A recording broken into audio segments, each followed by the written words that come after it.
রং, চেহারা সব পরিবর্তন হয়, যত্নে অনেক সুন্দর হয় মানুষ।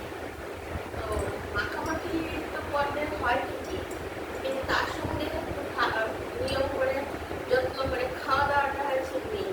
তুমি যদি তুমি প্রতিদিন যদি বেসন মাখো, হলুদ মাখো, কিন্তু বিকেল হলে যদি চপ, চানাচুর প্রতিদিন খাও, তাহলে কি বলো শরীরটা কি সুন্দর থাকবে?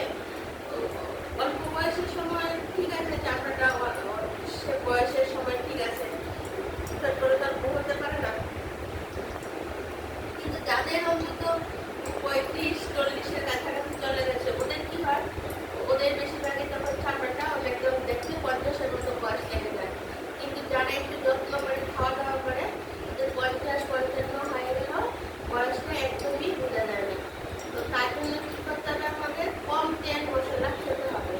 হ্যাঁ, আর সেদ্ধ সেদ্ধ জিনিসটা খেলে শরীরটা খুব ভালো থাকবে। সে সবাই জানে, আমি বলছি বলে না, তোমরাও জানো, যে আমাকে জ্ঞান দিতে হবে না, সে তোমরাও জানো।